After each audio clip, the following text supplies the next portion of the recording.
Hello everyone. आज का हमारा टॉपिक है डेसिमल टू बीसीडी एनकोडर। तो डेसिमल टू बीसीडी जो एनकोडर है उसके अंदर हमारे पास इनपुट में क्या है, डेसिमल इनपुट। डेसिमल इनपुट कहाँ से लेके कहाँ तक होती है, 0 से लेके 9 तक। और आउटपुट में क्या है, बीसीडी, बीसीडी आउटपुट। बीसीडी आप जानते हैं बाइनरी कोडेड डेसिमल, यानी कि डेसिमल नंबर को अगर बाइनरी बिट्स की फॉर्म में लिखा हो तो उसको हम बोलते हैं बाइनरी कोडेड डेसिमल। तो जो बीसीडी आउटपुट है 0 के लिए आपकी क्या होती है, इस तरीके से 4 बिट्स की फॉर्म में। 5 के लिए लिखना है तो हम क्या होगा वो 0 1 0 1, यानी कि डेसिमल को हम 4 बाइनरी बिट्स से रिप्रेजेंट करेंगे, दैट इज बीसीडी। तो इसको हम कैसे डिजाइन करेंगे, इसके लिए सबसे पहले हम एक ट्रुथ टेबल बनाएंगे। ट्रुथ टेबल के अंदर क्या लिखेंगे हम, इनपुट में डेसिमल इनपुट आ जाएगी और आउटपुट के अंदर बीसीडी आउटपुट आ जाएगी। आउटपुट में हमारे पास 4 बिट्स हो गई, y3 y2 y1 y0। y3 आपकी एमएसबी है और y0 LSB, most significant bit and least significant bit. तो ये टेबल हम बना लेंगे। 0 के लिए आपकी बीसीडी आउटपुट क्या आएगी, 0 0 0 0। 1 के लिए क्या आएगी, 0 0 0 1। 2 के लिए 0 0 1 0। इस तरीके से 0 से लेकर 9 तक हम उसके कोरस्पॉन्डिंग बीसीडी आउटपुट्स को लिख लेंगे। फिर जो हमारे पास आउटपुट्स आएंगे उसके एक्सप्रेशन क्या आ जाएंगे, y3 के लिए क्या आएगा, y2 के लिए, y1 के लिए, y0 के लिए। तो y3 के अंदर जहां जहां 1 है उनको हम लिख लेंगे। 1 8 और 9 में है तो 8 प्लस 9, ये आपकी आउटपुट आ गई y3। y2 की 4 5 6 प्लस 7, 4 5 6 7।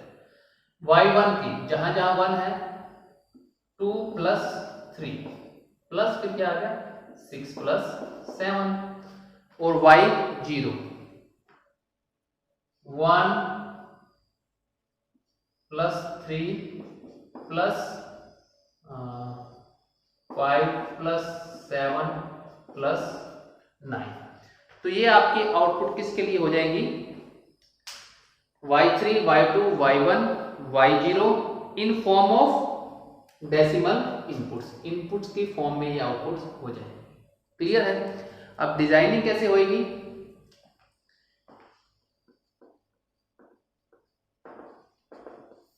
डिजाइनिंग में इनपुट हमारे पास क्या है, 0 से लेके 9। तो इनपुट हमारे पास 0 से लेके 9 तक, 0 1 2 3 4 5 6 7 8 9। क्लियर है। देखिए y3, अब हम आउटपुट डिजाइन करते हैं y3 y2 y1। y3 में क्या है 8 प्लस 9, 8 और 9। तो इनके आगे हमने एक और गेट लगा देना है और ये क्या आ गया y3। तो y3 के अंदर क्या आ गया 8 प्लस 9।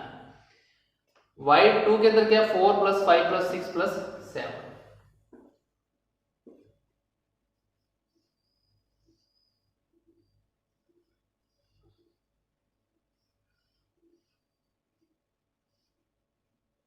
तो यहां एक और गेट लगा देंगे।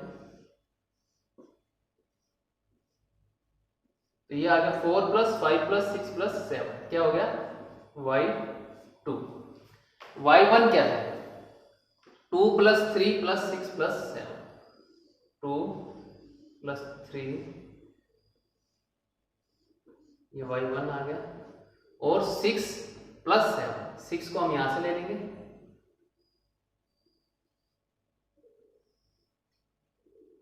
यहां कनेक्शन हो गया, और 7 को यहां से। क्लियर है। तो ये हो गया y1 2 प्लस 3 प्लस 6 प्लस 7। और y0 क्या है 1 प्लस 3 प्लस 5 प्लस 7 प्लस 9। ये y0 हो गया। 1 3 5 7, ये आपका 5 यहां पर से ले लेंगे।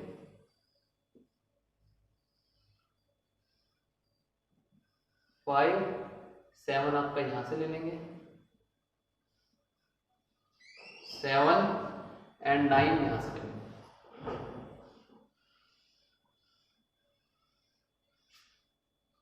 इसको नीचे बना देते हैं थोड़ा सा गेट को,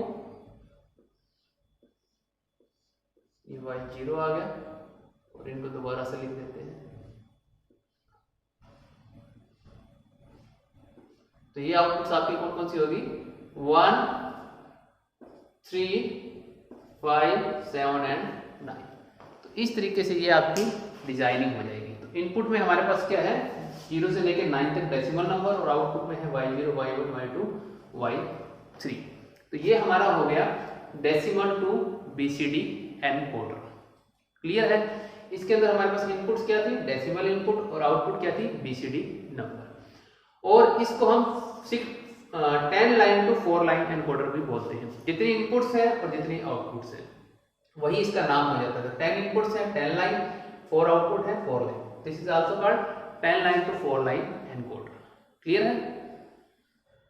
अभी हमने स्टडी किया decimal to BCD encoder. Decimal to BCD encoder में क्या था, हम ये मान के चल रहे थे कि एक टाइम पर एक ही स्विच प्रेस होगा। 0 से लेकर 9 में किसी एक का स्विच एक बार प्रेस होगा, 2 स्विच एक बार इकट्ठे प्रेस नहीं होंगे। लेकिन अगर हमारे पास केस ऐसा है कि हमारे पास एनकोडर है और उसके अंदर नंबर है इनपुट पर 0 से लेके 9 तक, तो ये नंबर कैसे हम एंटर कर रहे हैं, यूजिंग सम स्विच की हेल्प से। तो अगर हमने एक साथ 2 स्विच प्रेस कर दिए तो आउटपुट में हमारे पास क्या आएगा, तो उसका सॉल्यूशन हम किससे निकाल रहे हैं, using decimal to BCD priority encoder. तो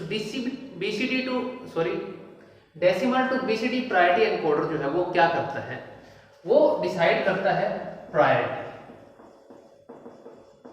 priority means if 2 or more decimal number come on same time.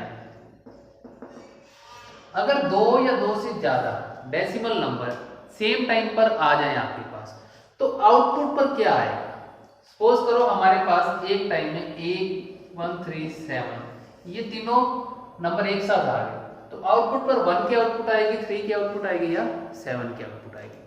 तो ये हमें प्रायोरिटी डिसाइड करनी है कि हमें कौन सी आउटपुट डिस्प्ले करनी है। तो प्रायोरिटी एनकोडर क्या करता है, अगर एक साथ 2 से ज्यादा बटन प्रेस किए गए हैं तो उसमें जो सबसे बड़ा नंबर है, जैसे 7 सबसे बड़ा है, तो आउटपुट के ऊपर क्या डिस्प्ले होगा, 7 का बीसीडी कोड। क्लियर है। तो priority encoder display the highest input among the all input pressed at same time. एक ही टाइम में जितनी भी इनपुट्स आपने प्रेस कर दी हैं, दे दी हैं, उसमें से जिसकी हाईएस्ट वैल्यू होगी उसको आउटपुट के ऊपर डिस्प्ले किया जाएगा। ये काम होगा प्रायोरिटी एनकोडर का। क्लियर है। अब प्रायोरिटी एनकोडर काम कैसे करता है, इसके ट्रुथ टेबल देखेंगे ये कैसे काम करेगा।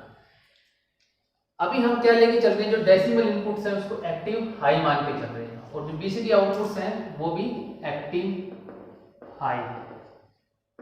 एक्टिव हाई और एक्टिव लो का मीनिंग ये है, एक्टिव हाई का मीनिंग है ये 1 के ऊपर काम करेगी, और एक्टिव लो का मतलब है ये 0 के ऊपर काम करेगी। जब हमने फर्स्ट देखिए 9 को 1 दे दिया और बाकी 8 से लेके 0 तक, अभी मैंने 0 को लिखा नहीं हुआ है, इसका रीजन बताऊंगा। ये क्या कर दिया, क्रॉस का मीनिंग क्या है, डोंट केयर्स। यहां पर हमारे पास 9 प्रेस्ड है, 1 का मतलब 9 प्रेस्ड है, और बाकी सभी चाहे 1 है या 0, यानी कि बाकी सारे भी अगर प्रेस कर रखे हैं तो भी हमारा आउटपुट के ऊपर क्या आना चाहिए, 9 आना चाहिए। ये अभी हमने देखा जो हाईएस्ट नंबर होगा वो आउटपुट पर आएगा। नेक्स्ट देखिए 9, 0 यानी कि 9 प्रेस्ड नहीं है, 8 प्रेस्ड है, और 8 के बाद हमने देखना है कि बाकी किसी में से कोई भी प्रेस्ड है उससे कम वाले नंबर, तो आपको क्या डिस्प्ले करना है, 8 डिस्प्ले करना है। 8 और 8 से नीचे वाले, 8 तो प्रेस किया ही हुआ है, उसके बाद आपने चेक करना है कि उससे नीचे वाला कोई प्रेस्ड है या नहीं। तो डोंट केयर का मतलब क्या है, प्रेस्ड हो भी सकता है, नहीं भी, 1 भी हो सकता है और 0 भी। अगर इनमें से कोई भी साथ में प्रेस्ड है 8 के, तब भी आपने आउटपुट पर क्या देना है, 8। इसी तरीके से 7 के लिए करेंगे, ये दोनों तो मान के चल रहे हैं प्रेस्ड नहीं है, तो अगर 7 प्रेस्ड है और उससे नीचे वाला कोई भी प्रेस्ड है या नहीं, तो भी आउटपुट पर क्या डिस्प्ले होगा 7। इसी तरीके से हमने नीचे तक कर दिया। और यहाँ पर लास्ट रो में देखो क्या किया है 0 0 0 0। अगर ये सभी आपके 0 0 है, 1 से लेके 9 तक सारे 0 0 है, तो उसका मतलब कोई भी बटन प्रेस्ड नहीं है। तो कोई भी बटन प्रेस नहीं है तो उसको ऑटोमेटिकली क्या कंसीडर करेंगे हम 0। ठीक है, तो इस टेबल के अंदर हम 0 को लेकर नहीं चलेंगे, क्योंकि 0 हम इनपुट में लेके ही नहीं चल रहे हैं। आउटपुट पर सीधा 0 डिस्प्ले हो जाएगा, कब? जब कोई भी बटन प्रेस्ड नहीं होगा। तो इसलिए इनपुट के अंदर हमारे पास हम 10 इनपुट्स ना लेकर कितने इनपुट्स लेके चलते हैं 9, 1 2 9। अगर इन 9 के 9 में से कोई भी प्रेस नहीं है तो आउटपुट पर क्या आ जाएगा हमारे पास 0 0 0। क्लियर है?